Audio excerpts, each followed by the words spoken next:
سلام سلام خياتي، سلام سلام عميراتي، ان شاء الله تكونوا بخير بصحة جيدة يا رب. جيت اليوم وجبت لكم وصفة لي طرطولات ولا ميني طرطولات بتوق الفراولة، بزاف بنان، بواحد العجينة بزاف هايلة، وواحد الكريمة. واش نقول لكم يا البنات، جات بزاف خفيفة وبنينة. يعني تبعوا معايا الفيديو للاخير باش تشوفوا المقادير وطريقة التحضير تاع هاد الميني طارتولات بزاف بنان. هنا في البول تاعي عندي 125 غرام تاع لا مارغرين، زدت عليها 2 مغارف كبار تاع السكر، زوج مغارف كبار عفوا تاع الزيت، كيس صغير ربع تاع السكر، سكر كلاص يعني السكر الرطب. فوالا هاوليكم هنا.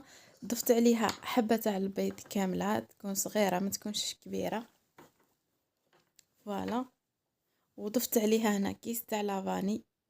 عندكم لافاني ليكيد ديرو ولا الغبرة ديرو، يعني اللي عندكم ديرو. انا هنا كانت عندي هاد الساشيات متوفرين، درت ساشي.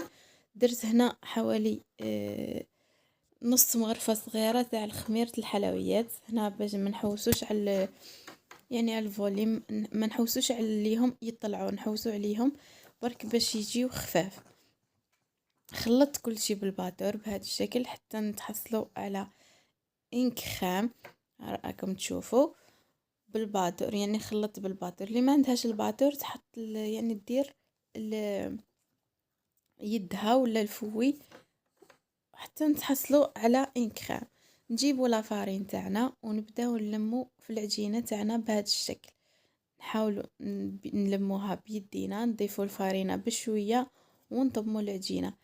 هاد العجينه تاع الصابلي بزاف هايله، يعني قد ما ديروا لها الفارينه رايحه تشد روحها. شوفوا هنا، وما تعجنوهاش، عجينه الصابلي ما تعجنوهاش، لموها. حطيتها في البابي كويسون هنا، عفوا في البابي فيلم، وخليتها تريح حوالي، يعني حوالي واحد الربع ساعة حتى ل20 دقيقة، ونجي نبدأ نخدم فيها بعد. تقدروا ديروا الطريقة تاع انكم تحلوا العجينة بين زوج ساشيات وتطبعوها وتخدموا. انا هذه الطريقة تجيني اسهل. فوالا حطيت العجينة هكذا ونحاول نسوي الاطراف ونحي الزوائد. كملتهم كامل البنات، هامليكم ستفتهم كامل. فوالا درت هذه الكمية ومازالت لي كمية واحدة اخرى.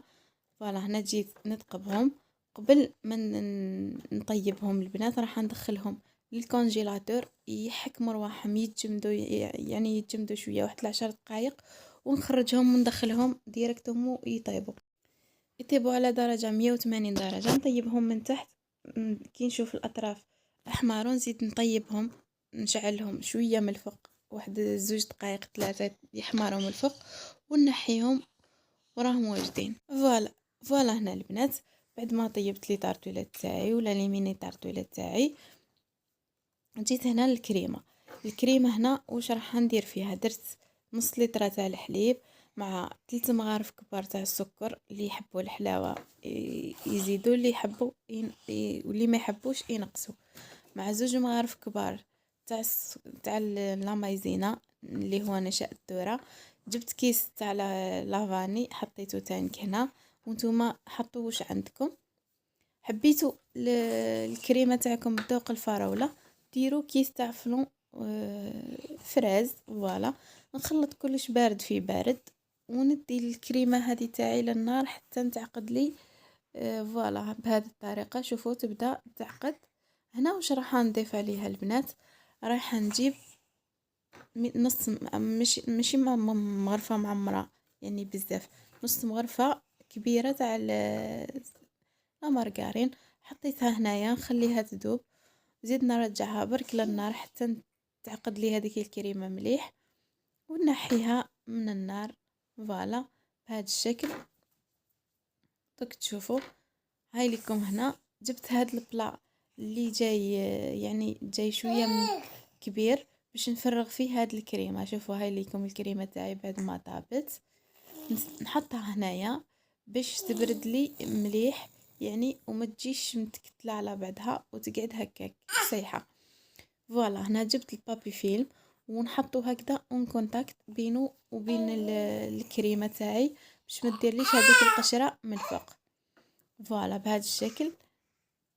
هاي ليكم هنا نحاول اني نهبط كامل هذاك بابي فيلم على الكريمه تاعي، نخليها هكا على برا بيد ما تبرد لي مليح، من بعد ندخلها للكونجيلاتور تبرد مليح، لازم تبرد مليح. خليت هنا البنات الكريمه تاعي تبرد، وجيت هنا نوجد الفراز تاعي، الحشو اللي راح نحشي به اللي ميني طارتوله تاعي. جبت هنا كميه تاع الفراز، راح نقيه ونقطعه بهذا الشكل مكعبات صغيره بهذا الشكل. شوف راح نقطعه بهذا الشكل، يعني هذه الكميه تاع الفراوله. شوفوا ما عنديش كميه بزاف، عندي كميه قليله. هذه الكميه دارت لي 13 حبه تاع لي ميني طارتولات.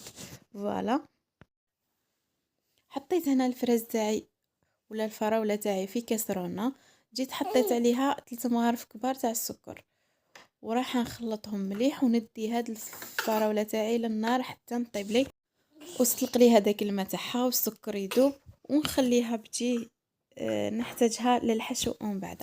هنا جيت البنات الكريمه تاعي، عندي كاس غير ربع تاع الشونتيي، وعندي قل من نص كاس تاع الماء. انا طلعتها بالماء باسكو هنا جيت نطلع بالحليب، خلاص لي الحليب ما كنتش يعني حتى من بعدا باش جابوا لي الحليب، ايا طلعتها بالماء.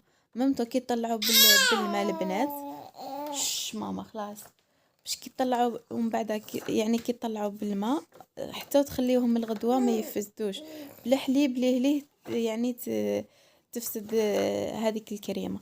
هنا جبت الكريمه تاعي اللي كانت بردت لي، وبقيت نطلع فيها بالباتور، يعني حطيت نص الكميه وعاودت طلعتها بالباتور. شوفوا هنا البنات ميني طارتيله تاعي كيفاش طابوا، خداو لي هذا اللون الشباب الباهي اللي نحبه انا. هام ليكم هنا جبت كميه قاعده حطيتها هنا، رايحه نبدا نعمر. هنا جبت هذيك الفراز تاعي اللي كنت طيبتها، جيت نحشي بها هنايا. شوفوا نحط هاد الكميه، يعني كميه في الوسط هكذا بهذا الشكل. فوالا فوالا نعمر يعني لي فون دو طاق تاعي بهذا الشكل. هام ليكم يعني كنت عمرت ديجا الكميه الاولى وحطيتها تبرد.